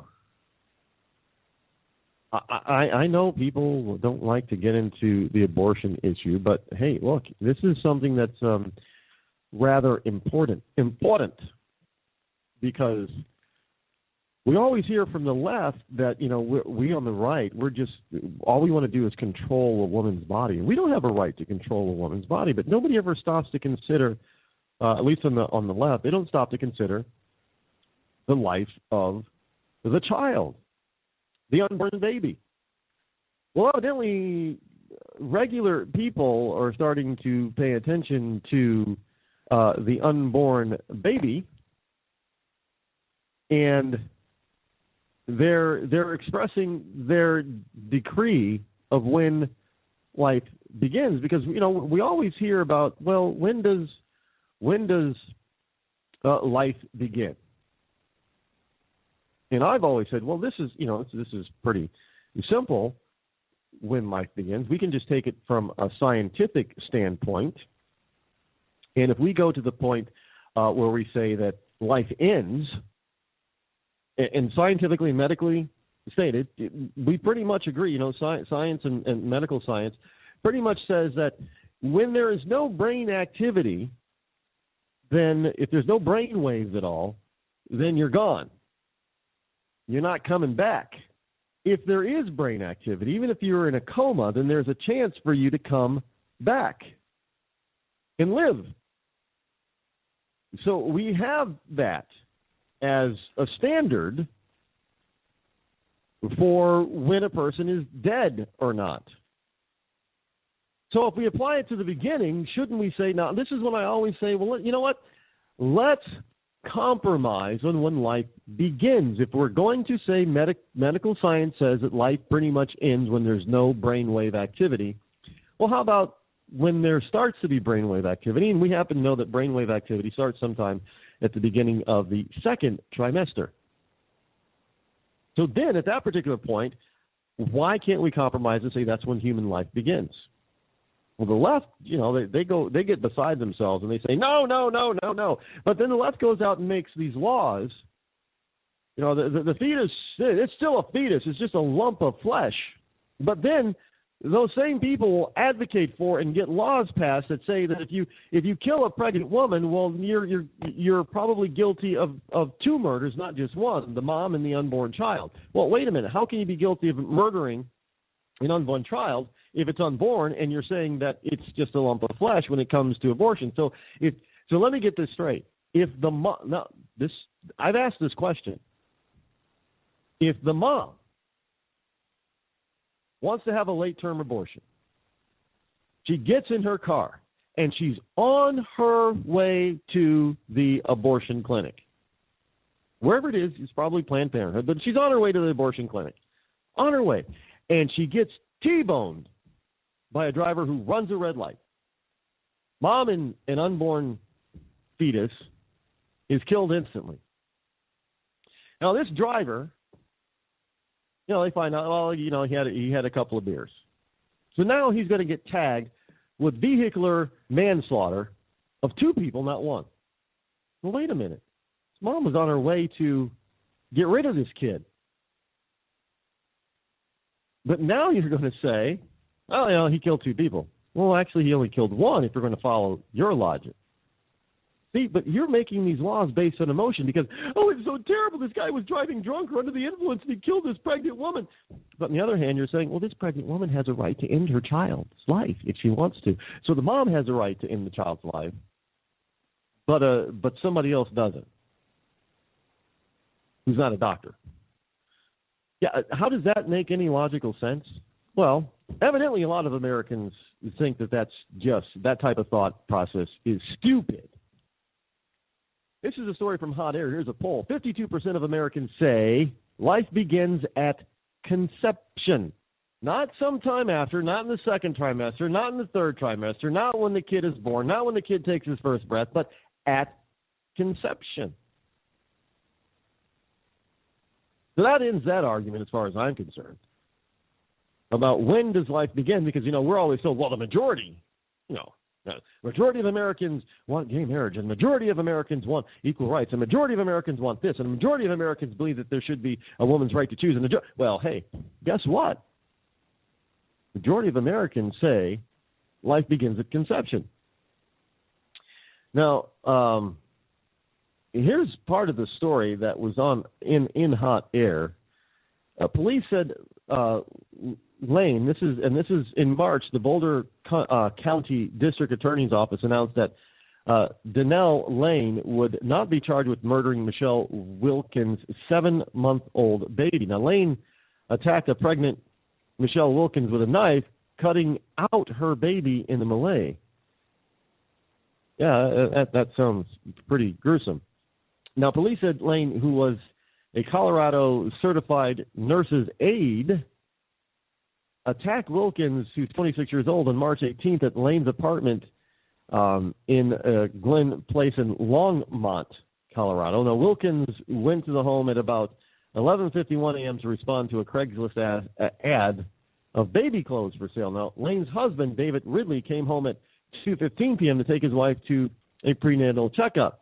He was met at the stairs by Lane, who was covered in blood. Now, she told her husband that she had a miscarriage and that the baby was in the bathtub upstairs. Now, Ridley said he rubbed the baby slightly, then rolled it over to hear and see it take a gasping breath. Now, Wilkins, who was wounded in the basement, called 911 at 2:41 p.m. Lane was arrested at Longmont United Hospital at 7:46 p.m. So this woman decided that she was, going to take somebody else's baby. But was it a baby? Well, in order for it to be a baby, it had to have personhood before it was ripped out of its mom's womb, because it didn't go to full term. So this whole notion that life doesn't begin at conception, I believe, is a false narrative and false notion, simply because the left wants to have evilness alive and well in this country. Because on one end, they don't want you to tell them what to do, but on the other end, they want to tell the rest of us what to do all the time. And then they base some of their laws on emotion. Well, you know what? The kid is not a kid until you kill it. And then it's a kid. But before you kill it, it's not a kid. Well, how can you kill it if it's not alive? Well, the majority of Americans have said, you know what? Enough of that BS. Life begins at conception. And maybe our laws should be reflected around that. And if we did that, if we accepted life begins at conception, well, I guess that means you really can't have abortion on demand, then can you? And that, folks, is what it's all about, having abortion on demand. And they will give you this false notion, well, yeah, these Republicans and these evil conservatives, they don't want you, they want to force you to have the kid, even if it's in the case of rape or incest, or even if it's going to affect the mama's life, like kill her. Yeah, kill her dead. And for most Republicans and constitutional conservatives, that is not what we're saying at all. But we are saying that abortion on demand could be dead. And evidently, the majority of Americans would tend to agree with that sentiment, because the majority of us believe that life begins at conception. Well, going from the beginning of life to what should be the end of life, here's a story from the Washington Post about John McCain, that venerable senator from out in the Southwest. If McCain wins in 2016, he won't necessarily be the oldest. In fact, he will be fairly young by Senate standards. So when McCain ran for president back in 2008, so the story goes, the report goes, some commentary focused on the age gulf between him and Barack Obama. So McCain's announcement Tuesday that he will seek a sixth term in the Senate in November for 36 total years, if he's elected, suggests that he must be near the upper end of the age range of the Senate, but which, he really is. But if McCain, who is now 78, is reelected, which is in 2016, which means he'll be what I don't know, will his birthday come in time by the time then he'll be 80? Well, he'll be 79 or 80. He probably won't even be one of the oldest senators in the 115th Congress, much less in history. McCain is so young by Senate standards that former Senator Strom Thurmond was won election 3 times when he was older than the Arizona Republican will be in 2016. The 2 other senators won election twice at ages older than McCain will be in January of 2017. And at least 5 senators, 3 of whom will be in the middle of their terms when the next Congress rolls around, will be older than McCain when he is sworn in again. Look, we've got this whole notion of old white men running the country is not all that far-fetched, actually. It's true. Let me run down some ages here that people in Congress. It's really quite frightening. Now, right now we've got there are some, I can't count them all, but there have been over the past few years, let's see, 5, 10, 15, 20, 35, 40, over 50 senators in age 2017 are starting a new term in the Senate. It looks like there's about just slightly less than 50 of them. It looks like they're greater than 80 years old. I mean, this is amazing. Strom Thurmond, almost 100. You had Robert Byrd, who died in office. He was like almost 90, and you have it going down the list, and a Byrd Orrin Hatch is over 80. Who are some others here that people may know that are really famous? Dianne Feinstein. Well, this might explain why she's such an idiot. She's over 80. Pat Roberts is over 80. John McCain will be over 80. James Inhofe from Hawaii is 80. No wonder we got these. We're talking geriatrics here. There's probably, everybody was talking about Ronald Reagan maybe having Alzheimer's. I'm sure there's quite a few Alzheimer's victims in this list of senators. Harry Reid is retiring, but he's near 80. He's like 76 or something. He's nearing 80. And I know it's hard to tell what the Valley girl, how old she is because of all the plastic surgery. And I'm assuming it hasn't really helped. And she's like 70 something. I could be wrong about her. But she's up there. She's older than Hillary, right? I mean, this is these people are just they're too amazing. They should not be in office.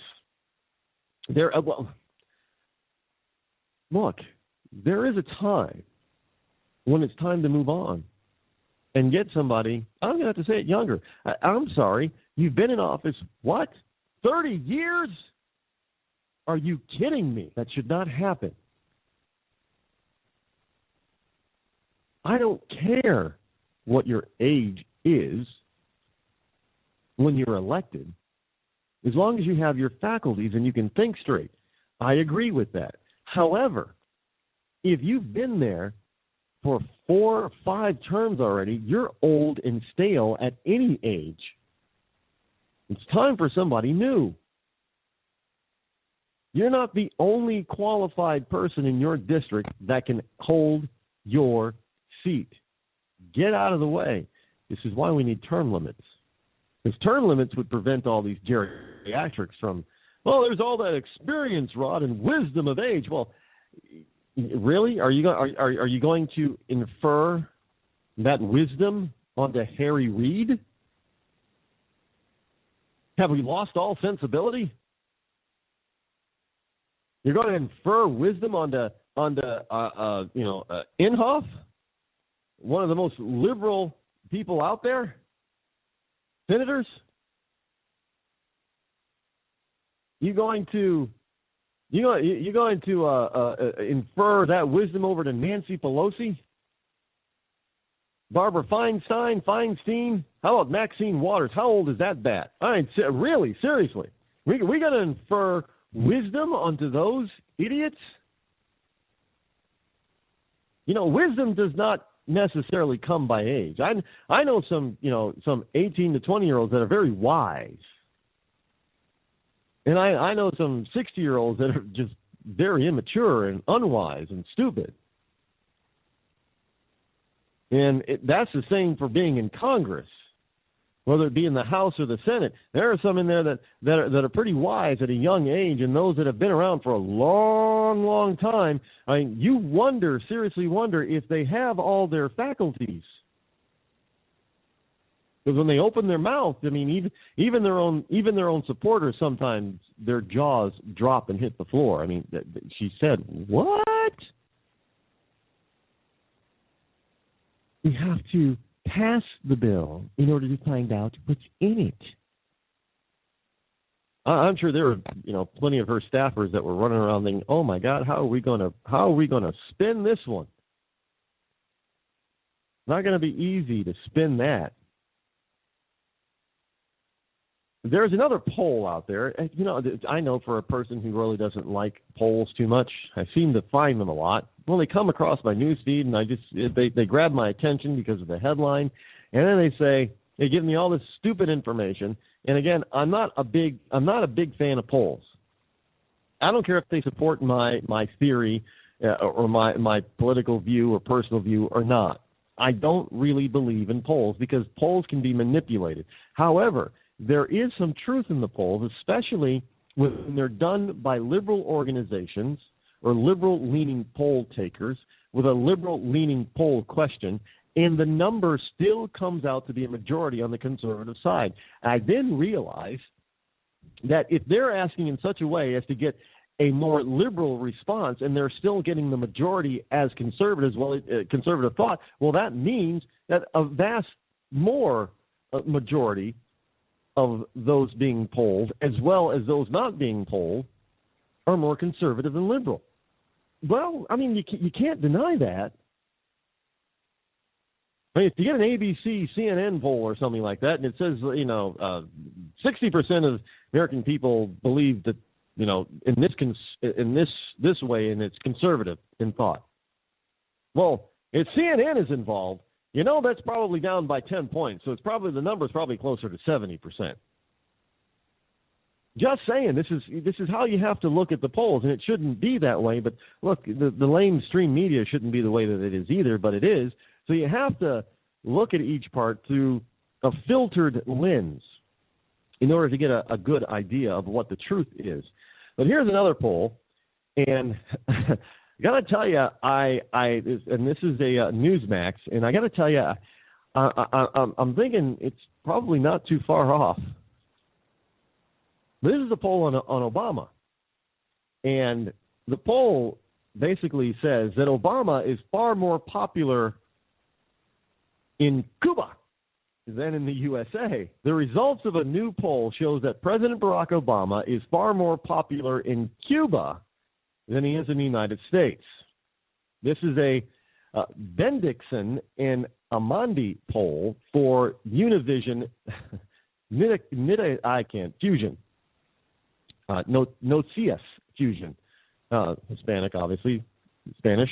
It finds that 46% of Cubans hold somewhat of a positive opinion of Obama, while another 34% have a very positive opinion of him.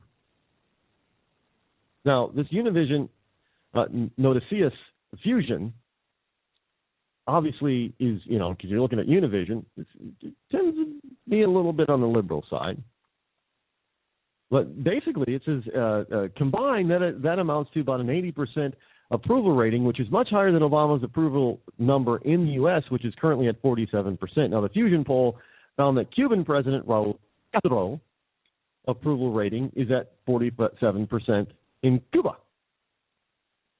Wow, don't they have something in common? How do you like that? Well, I'm out of time for tonight. I'm Rod Eccles. I will catch you back here same bat time tomorrow. Until then, stay free.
Are you conservative in a world of liberal? Yep. Mm-hmm. Well, you're not alone. Hey, I'm Daniel Stafford, host of the Stafford Voice, and I'd like to invite you to tune in each Monday, 10 p.m. Eastern, where I'll break down the events of the week, and together we'll learn about how they affect you. So, sit back and get ready for the good, the bad, and the ugly of talk radio right here on K98 Talk.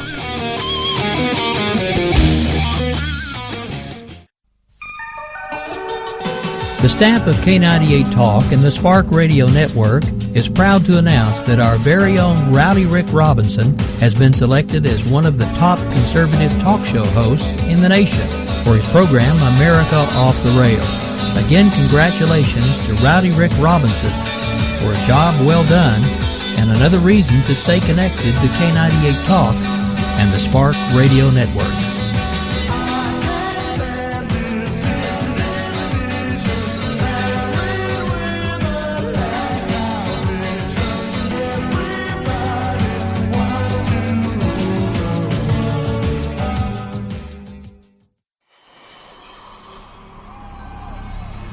K98 Talk is expanding its lineup for 2015.